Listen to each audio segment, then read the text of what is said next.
Hello. Oh, Wow. I just tried. Lindsay said, let's throw each other off right before the countdown. And she thought she threw me off and I threw her off. I am thrown off. There we go. I'm Are you off. ready or should we count down again? I feel ready. Oh, no. We tried being nice to each other today, which we know is totally not our personalities. So I'm like, you're a walking dumpster fire. Yeah. So everyone, this is going to be kind of Twilight Zone-ish. Lindsay's prepared. I kind of haven't. Yeah. It's a You went to the cloudy gym. day. We promised we wouldn't do that. Oh, sorry. We promised we wouldn't go to the gym before we record anymore because we're like spider monkeys jacked up on Mountain Dew after that. Sean. I love your analogies. Sean. Lindsay, happy freaking holidays Happy holidays to you. on the week of Halloween. I know, poor Halloween.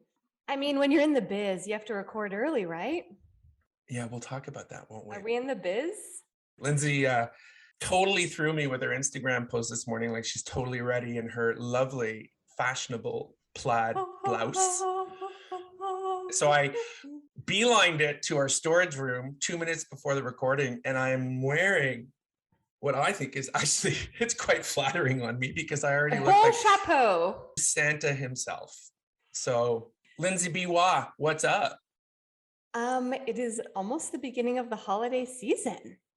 And well, this episode is going to be posted the week of November 22nd if we keep our shit together. So it will be closer to the holidays and we will be in the festive spirit, but I'm already in the festive spirit. Tell us why. Tell us what that feels like. Well, you know, I've been looking around with like trends and different things, and as people are like craving more in-store experiences, and I'm like a walking example of these trends coming to life. All I want to do is meet up with my pals, grab a hot latte, go into stores, and I want to go and see the lights and buy the things. And luckily, because of marketing calendars and supply chains, Christmas stuff is everywhere. I think it was out at the beginning of October. So I am 100% in the spirit and wanting to get out and shop. So and see people. Unintentionally got out last night to shop, but for our staples, our protein powders and our giant things of toilet paper. So we went to Costco. The ins and the outs. And this hat is deceiving because I am not ready. It was so funny because usually, like Lindsay said, you get into the stores and you see all this stuff and you just feel it. I was not feeling exciting. It. I'm like, I can't find my granola bars with all these damn lights and trees all over the place. Oh, I bought my children's snowsuits at Costco in April, I want to say. Exactly. My wife, Simone, we're so behind. We're not even ready for Halloween. And my wife, Simone, was like, usually by this point, she would have bought her third, what would you call her third haul on Halloween candy. And then what she does is she tells me to hide it because she can't stop eating the little chocolate bars. And then when she does find them, it's my fault because I didn't hide them well enough. So that's usually the scenario. We have not bought any. And so last night she's kind of looking at me going like, I wonder if they'll have Halloween candy. And we kind of look at each other and we're like, no, that was August. I've had advent calendars in my Heidi space probably since June or July. Again, I got them at Costco that early. And then I went to the grocery store yesterday. I'm like, I should just restock because as you know, we've also eaten all of our Halloween candy. And I was like, they're probably not going to have any this late in the game, but there were still a ton to choose from. Well, I think Costco isn't it's particularly, I think it's part of their supply chain stuff, right? Like they're so ahead of the game. Gone is the day that you can go the week of Halloween and get Halloween candy. So in here lies the crux of my dilemma crux. I've been thinking about. I love cruxes that Lindsay has. Okay. So not only is it digital convenience that I feel like is killing some of the spirit because you're not getting those in-person, in-store touch points that are really getting you into it. But when I buy an advent calendar in June, it's almost like I've checked it off my list and I move on. And then by the time Christmas comes, I'm like getting into the next like Valentine's or whatever it is. So it's almost like those moments happen so far in advance of the actual holiday. It tends to kill a tiny bit of the spirit once you actually get to the holiday. I think that's a perfect segue into what we're going to talk about today is from a marketing and branding standpoint, what guides year over year how the world approaches, how global markets approach any holiday. And I think when you think about, say, our friends in the US, from my understanding is, their big holiday, and we talk about Black Friday and now there's Cyber Monday and it's all revolved around American Thanksgiving. And now because of, Christmas is a Christian holiday, although I think marketers would tend to disagree, it's this whole holiday season that the longer they can expand it and the longer they can capitalize on it, and we're there with the dollars to spend it, it's just a self-fulfilling prophecy. So it's really interesting. And last year was very different. I think it's so funny that you're just dying to get back in the stores because that is not Lindsay circa December 2020. No, or yes. Or even before that when I was like, I'm not going anywhere. Ever. Yeah. Now look at me. Yeah. The in-store blossomed butterfly. I mean, I think I'm just craving the magic, and I think a lot of people are as we move into this year where it's like, they say pandemic is still top of mind for people, but they're looking forward more to those experiences. It's just like you're craving some of the magic that makes you feel connected and alive and human and, part of your community and talking to people and having those experiences. It's really what makes the joy of the season. And I think, the magic, it's a perfect word for you. And we've talked about this before, what's your love language? And I think based on last year's exchange, do I have to say that? No, because I think that's a marketing thing too, but your love language is gift giving and gift receiving. Yeah. Thank you for adding the giving in. I thought you were just going to say receiving. Yeah. Greedy. That's Lindsay. No, you put a lot of thought into the gift. Therefore, it's the value is in the thought, not just the monetary value of the gift. And that's apparent when people do that. And I know people who do that. And I like to do that, but I do love watching anyone I'm giving a gift to open the gift more so than I like opening it. Yeah. I think it's about that. And I think marketing does it very well, is in creating that magic or that anticipation of that magic. The question is, where does each of us find the magic? And I think that's where so much has changed in the last little while. And Lindsay and I were talking and we're thinking, okay, so do we talk about holiday? We're getting our shit together. We're starting to actually plan a few things. And it was sort of like, really, if our target is, marketeers of any sort, we can't be doing a Christmas show in mid-December. We've missed the boat. So that's why today is October, what is it, 28th? 28th. And we're talking literally about right before Halloween. So it's a little tiny slap in Halloween's face, but I do love a good trick or treat. But I think last year, like there's these things that you want to happen and sometimes they happen and it's not what you thought. So like with digital increasing last year with Christmas, and the holidays and being like, you know what, this is amazing. I can have all of my holiday shopping done by the end of October. I didn't have to set foot into a store. Everything's now seamlessly delivered to my doorstep with 0 shipping fees. It's amazing. I just go click, click, click, and it's all done. And then you're like, that was so great. And then at the end of that experience, you're like, but it was slightly lackluster because you didn't have those serendipitous moments of magic. So I think that's where people are now seeing the flip and they're like, I need some of that in my life. I think the magic is that idea of being open to new experiences, new occasions as they happen. And maybe this idea of planning ahead is about making sure you're not worrying about maybe the non-magic things to really optimize those magical moments, which is, Christmas Eve, getting up in the morning. And there's my favorite moment of every year is waking up Christmas morning. It really is. That's your favorite moment? It is. It's my favorite moment of every year, my entire life. I've been fortunate. I've had lovely Christmases. It's a big family thing. And it's just that one time every year, I don't think I feel such bliss, no matter what's going on.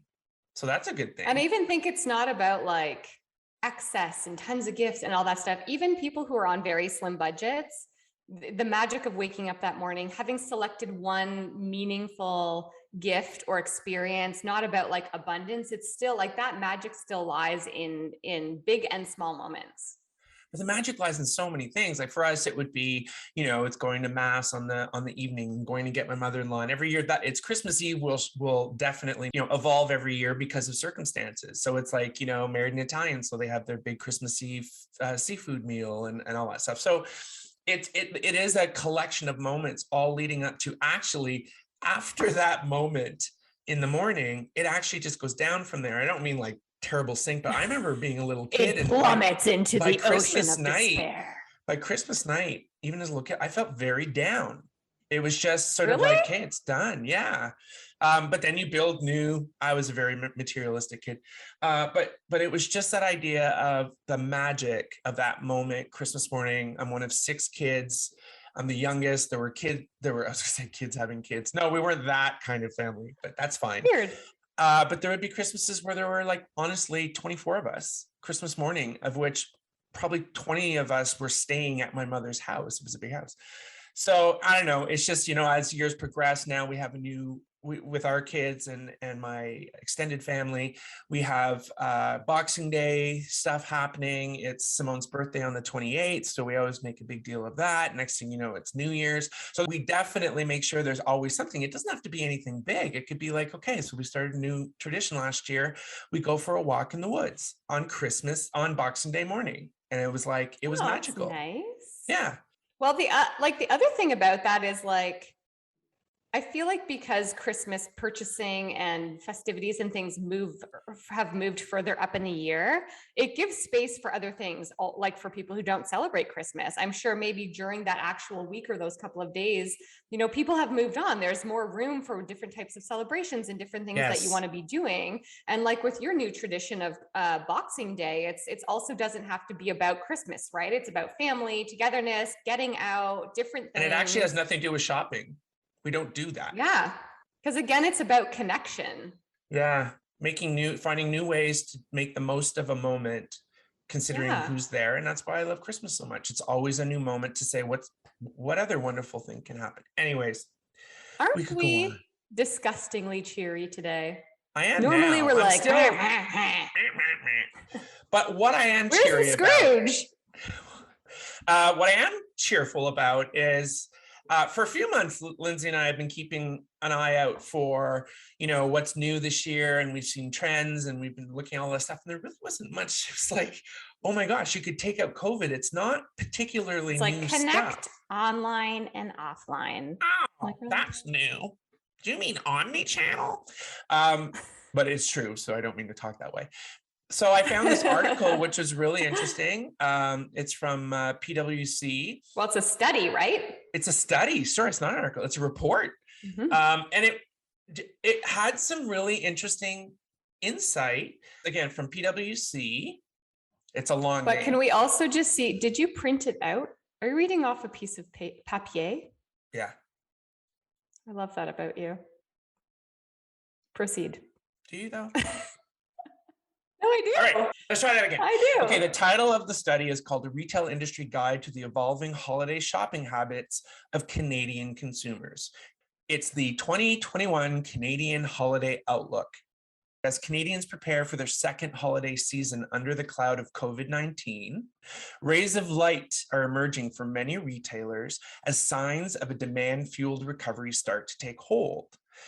So they surveyed more than almost 1,200, it's easier to say, 1,200 consumers in late August. So again, Lindsay, you and I always joke about sort of there's intent, then there's the reality. What I do think is interesting is some of the takeaways that they had. And the one that really stuck out for me is the fact that Canadian consumers say their personal finances are strengthening, perception of the country's economic outlook are improving, and they plan to significantly increase their holiday spending over last year. Okay, so not a surprise. These are bright spots, folks. Bright spots. Last year was like, no one's spending anything and no one's going anywhere. So the world shut down on Christmas Eve, right? Oh yeah. But this year, people are getting ready to do stuff. But, okay, this isn't an I know, and it's a definite I know, but they say even with vaccination rates rising across the country, COVID-19 concerns still remain front and center in the minds of Canadians. As sure. I mean, how could it not? How could it not? Yeah. A slight majority, so 53%, say they expect the pandemic to have a negative impact on their 2021 holiday spending. But that's a general statement. What's a negative impact, right? Overall, it's looking better, but it's not getting back to normal. There, I said it, Lindsay. Don't even start with me. So basically, the study is really to help guide retailers, but I think it's interesting to all of us. There's 3 key things they pull out. I'm just going to focus on one of them. Is there is pent-up demand among Canadian consumers. While their 2021 holiday spending is expected to jump significantly from last year, it will remain below pre-pandemic levels. I mean, bottom line, right? That's all there is to it. Yeah. What Lindsay and I talked about, there's so many great nuggets in here, and we both chose our particular takeaways almost from it's a retail focused, or it's focused to retailers, but we're looking at it as not only strategists, but also consumers and how we can relate to some of this data or not. So Lindsay, I'm going to hand it over to you to talk about some of the key pieces of data and insights that you saw, either good or bad. Okay. This is a very robust study, that they've shared. And in the article, like in the reference link that we'll send, they've pulled out key nuggets. So a couple of the things that really stood out to me as I was scrolling through and just picking out different tidbits of information was that, so as Sean spoke about, Canadians expect to increase their holiday spending this year, 29% over last year. And they say that gift giving and entertaining guests are central to the holidays for many Canadians. So I think that's as well where people are, like we just spoke about, looking for those moments of connection. It's like, what's that special thing I'm going to get? And I feel like I could go back into stores. I could actually maybe look around for a minute. And it's not even just about curbside pickup. It's like, could I go and explore for a second? And then am I going to be able to be with some of the people that perhaps I wasn't with last year? So really it's about, gift giving and entertaining. But the funny thing that I came across as well in this report was that, but consumers expect to increase their spending even more dramatically on another cohort, themselves. Oh! Did you see this? Yeah, that was one of my takeaways. Was it? Yeah. Did I punk your takeaway? No, sure. Okay. It shows we're both brilliant. Does it? Or basic. Anyhow, I think the interesting thing about that and people looking to spend on themselves actually goes back to some work that I did a couple of years ago around Black Friday specifically. Okay. So they say that Black Friday spending, although you're getting some sales and things for gift giving for Christmas, a lot of that money that you spend on Black Friday is actually for yourself. And when I think back to some of those experiences that I'm craving, like the grabbing my Starbucks, going through an Indigo, meeting up with my friends, looking around, a big part of that is gift giving. So hunting for people. But in those serendipitous moments, that's when you stumble across those like, I felt like I've been locked in and away from friends, and there's just this little thing to treat myself. So I think even people moving more into stores or searching around and looking for those kind of moments to treat themselves as well are going to increase, which is exactly what this report is saying. Yeah.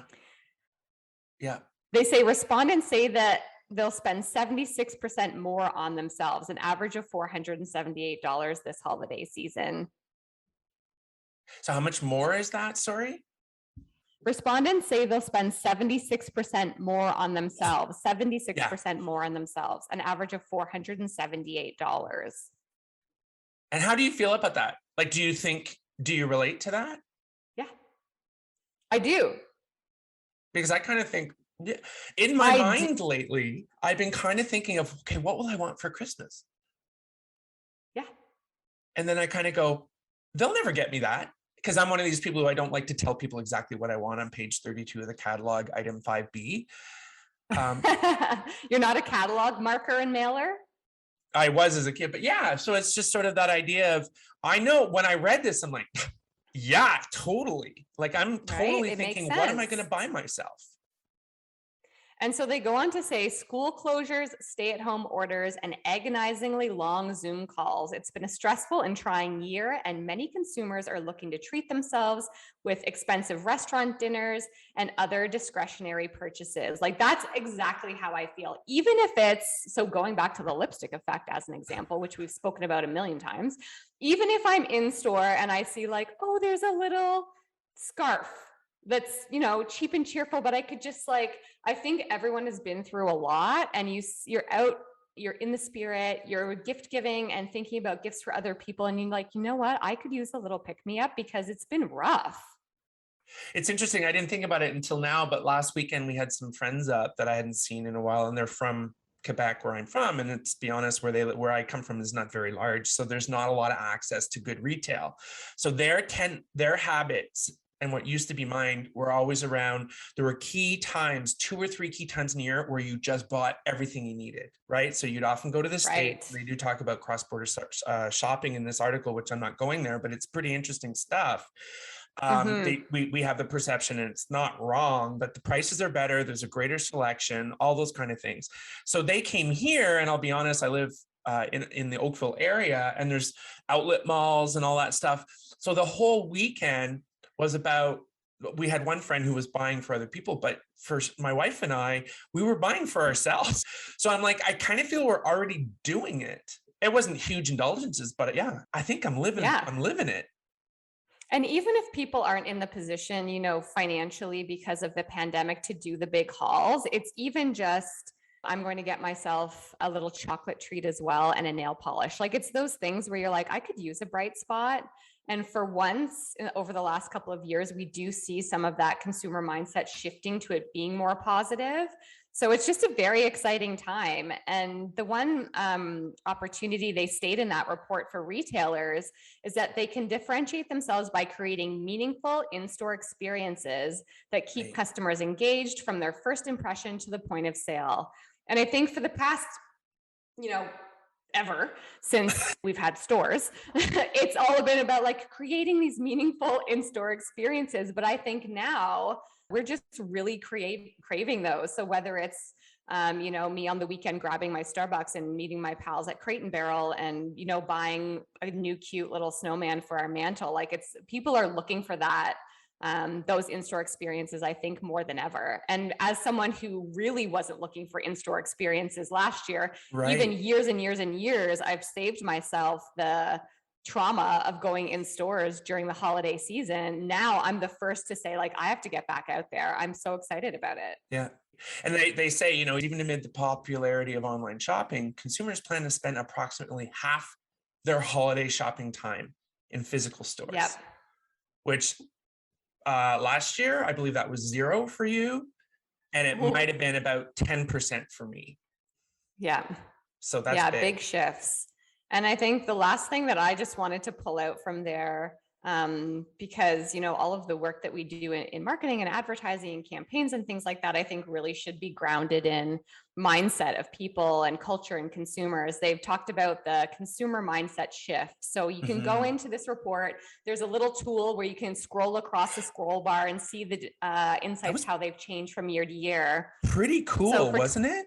Very cool. Yeah, very cool. You can spend a lot of time like going back and comparing the stats, but you're starting to see the bright spots for 2021 holiday where they say personal finances are improving, growing confidence in the economy, and pandemic concerns still dominate. So as you're, putting campaigns in market, executing social content and community management, all that kind of stuff during the holiday season, which will still be things people can implement insights around by the time this episode launches, is to just have that mindset at the core of what you're doing. Pandemic concerns are still there, but there is that growing confidence and excitement. Yes. Therefore, there's the opportunity. However, you have to address some of the barriers to that opportunity, right? So it's exactly what brands and do so everyone's well at different levels. Yeah. So who is your customer? Who are your customers?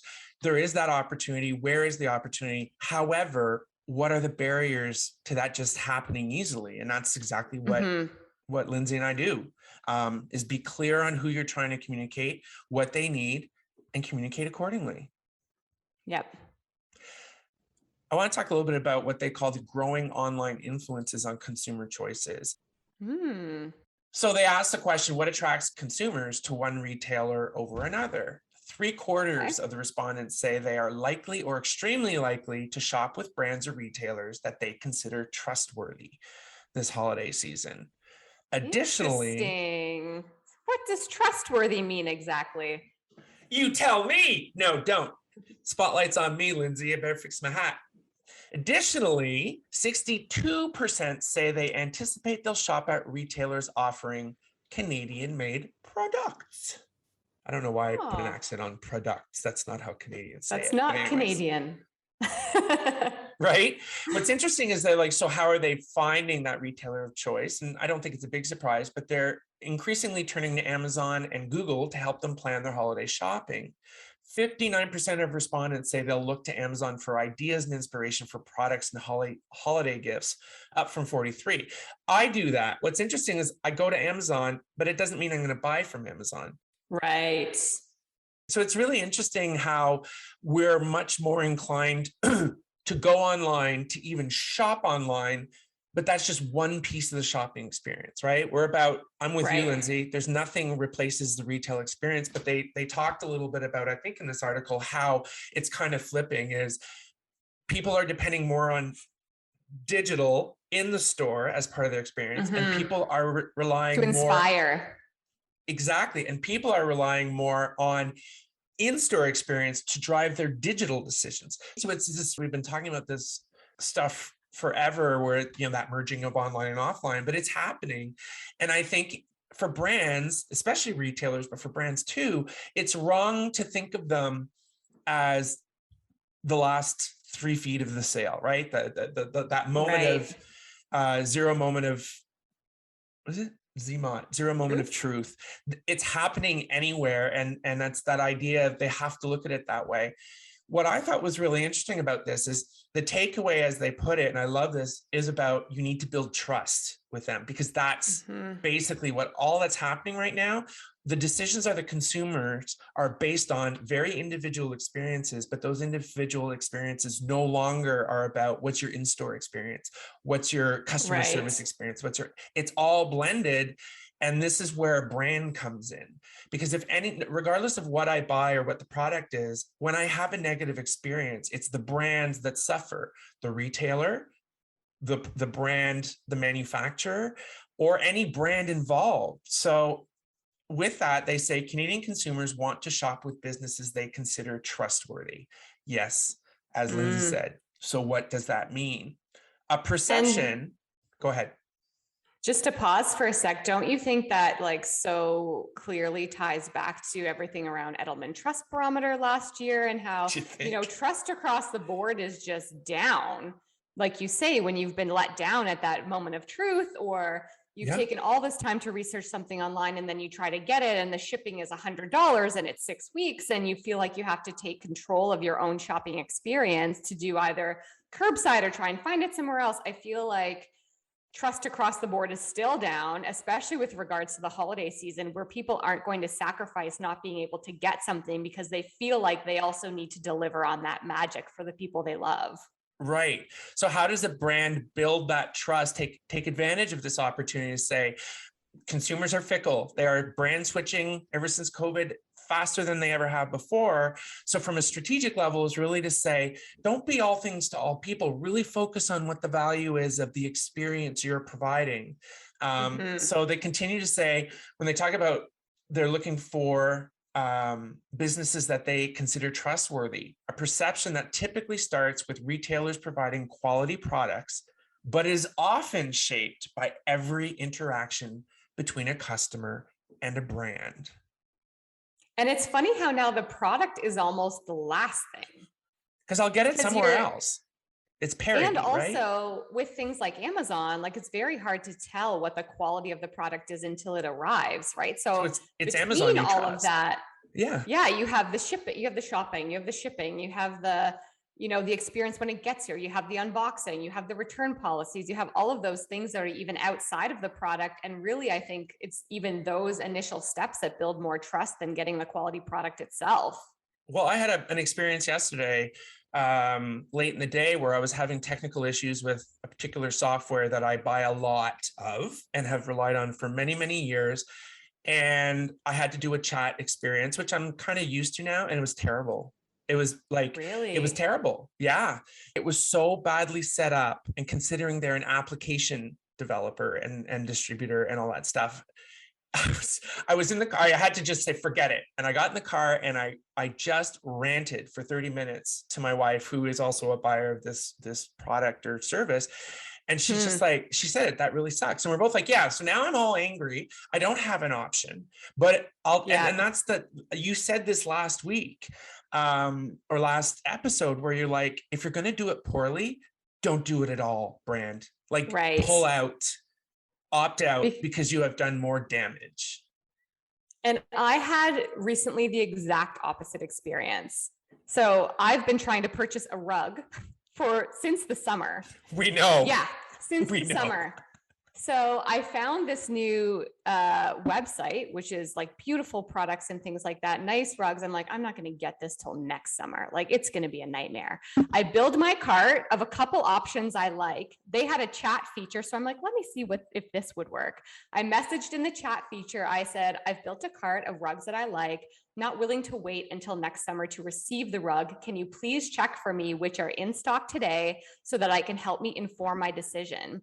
The chat person comes back with a full list of my cart, which ones are currently in stock and which ones will have a slight delay and what time I would be able to get it by. Like 10 rugs. Boom. And then I'm like, should we not call out that? What? Who the brand was? Oh yeah. Let me find it. It's a new company I've never even heard of. I think they're out of Ottawa. And the company is called LD Shop, like LD, and then shop SHOPPE by Leclerc Decor. So the website is ldshop.com, and a phenomenal experience. So now I'm like, I have the confidence to buy literally whatever from this website, but also maybe more than one rug, which I wasn't planning on doing because of the excellent customer service through the chat function. That's great. Yeah. Complete. That's worth sharing. The spectrum is all over the place. So anyways, with that, it's great to close with the building brand trust, because it's just what we talk about all the time. And they talk about the opportunity for retailers, and it's so important, even if it's small, especially small retailers or small vendors of their own products. Retailers can build consumer trust through transparency and traceability measures. What did you just show as your example? That's so important. Like, she could have said to me, hey, I want you to buy this crazy expensive rug, and not told me I wouldn't get it till March. But you wouldn't have bought it. And just like left me hanging. But now I'm like, I'm already loyal to you and I've never even purchased from you because of this amazing experience. You're opening and voting with your wallet. I stole that from you. So they talk about some of the key measures around traceability and transparency, such as digital processes that allow customers to track the location of their purchases. I will tell you, I just ordered something this week and it was unbelievable. And they asked, can we contact you via text when it's on its way to you? We will only use it once. And they did. Thank you so much. Yes, you may. So they can track the location of their purchases and gain visibility into the last mile delivery process. So that thing we always talk, 0 moment of truth, last 3 feet of the sale, all that stuff has now become the last mile into the delivery process. Right. Trust can also be built by giving consumers the opportunity to communicate and follow up on the channel of their choosing, be it in store, phone, or online. And the biggest issue I had yesterday was, if I'd known that I could just pick up the phone and say, okay, sorry, and I'm a terrible typer. Problem was, so was the person serving me. Anyways, I'm ranting. Okay, Sean Patrick, I'm out of coffee and you got 30 seconds to wrap it up. I'm feeling a little better about holiday. Lindsay, that's up to you, but you just need to inspire me.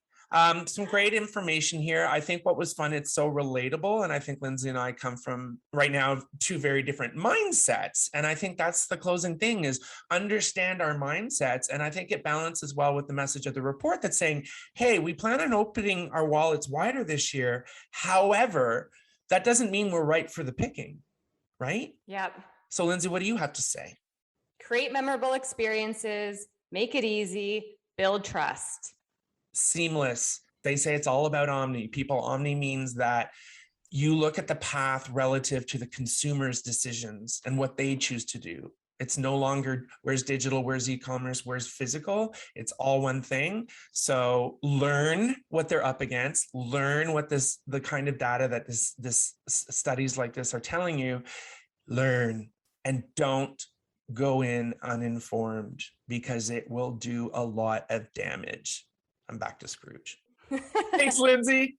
Thanks, Sean. I'll talk to you soon. Okay. Merry Christmas. Happy holidays. Happy holidays, everyone.